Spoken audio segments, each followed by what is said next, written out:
Doctor Naik, আপনি বললেন যে কোরআন শরীফে নাকি কোথাও কোনো ভুল নেই। আমি কোরআনে 20টারও বেশি ভুল দেখতে পাচ্ছি, সেটা আরবি ব্যাকরণে। এখন তার কয়েকটা আমি আপনাকে বলছি।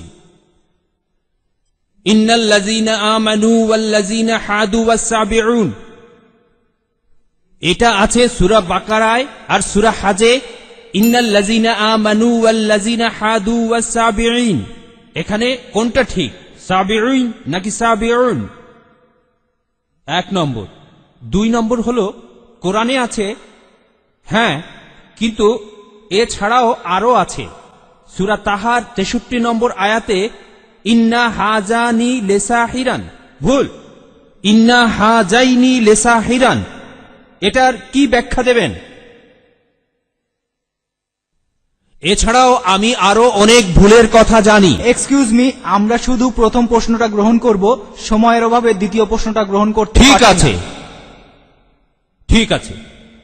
ভাই, আপনি খুব সুন্দর একটা প্রশ্ন করেছেন। আমি আরেকটু সহযোগিতা করতে চাই যে হ্যাঁ, আপনি সবগুলো ব্যাকরণগত ভুলের কথাই বলেন, আর আপনার হাতের বইটা লিখেছেন আব্দুল ফাদি। আব্দুল ফাদি ঠিক, ইজ দ্য কোরআন ইনফেলেবল? আমিও দেখতে পাচ্ছি, হ্যাঁ, আলহামদুলিল্লাহ, আমি ভালোই দেখতে পাই।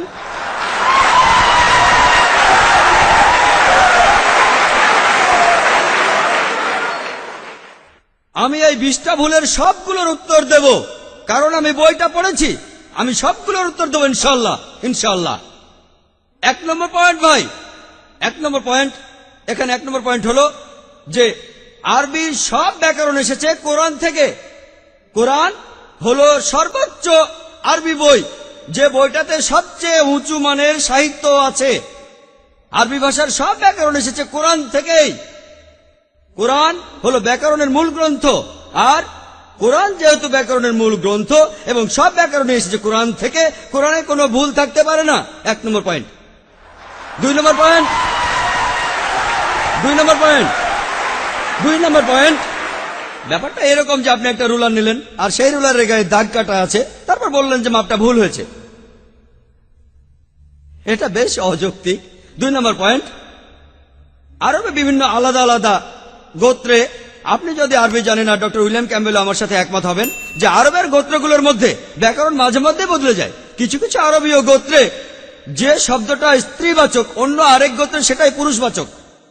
একই শব্দ, তবে গোত্রভেদে ব্যাকরণ বদল হতে থাকে, এমনকি শব্দের লিঙ্গ বদলে যায়।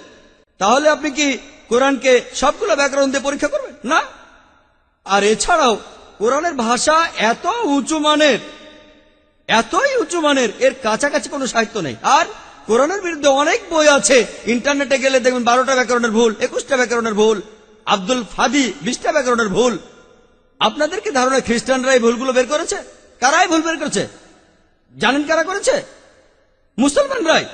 মুসলমান পণ্ডিতরা, যেমন জামকশারি, তারা এটা করেছেন। কোরআনের ব্যাকরণ এত উঁচু মানের যে কোরআনের ভাষা মাঝে মধ্যে প্রচলিত আরবির বিরুদ্ধে যায়। কোরআনের ব্যাকরণ এত উঁচু মানের, কোরআনের ব্যাকরণ এতই উঁচু মানের, এজন্য তারা উদাহরণ দিয়েছে। আমিও একটা উদাহরণ দেব, এতে আপনারা সবগুলো উত্তর পেয়ে যাবেন। তারা উদাহরণ দিয়েছে যে কোরআনে লেখা আছে লূত আলাইহিস সালামের গোত্রের লোকজন তারা সকল নবীকে ত্যাগ করেছে। বলা আছে সব নবীকে তারা বর্জন করেছে। ডক্টর উইলিয়াম ক্যাম্বেল বললেন যে নূহ নবীর গোত্রের লোকজন তারা নবীদের ত্যাগ করেছে। আমরা ইতিহাস থেকে জানি যে মাত্র একজন নবীকে তাদের কাছে পাঠানো হয়েছিল। তাহলে এখানেও ব্যাকরণের ভুল আছে। কোরআনে বলা উচিত ছিল একজন নবীর কথা, বহুবচন না।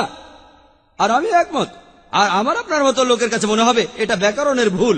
কিন্তু যদি আপনারা আরবদের লেখা বইগুলো পড়ে থাকেন, কোরআনের আসল সৌন্দর্য কি? সৌন্দর্যটা হলো কোরআনে কেন একজন নবীর কথা না বলে নবীদের কথা বলা হয়েছে। আপনারা জানেন কেন?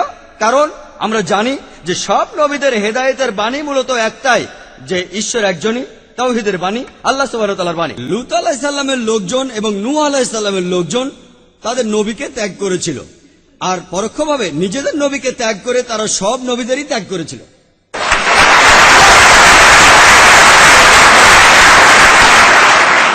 সৌন্দর্যটা দেখেন, ভাষার অলংকার দেখেন, আলহামদুলিল্লাহ।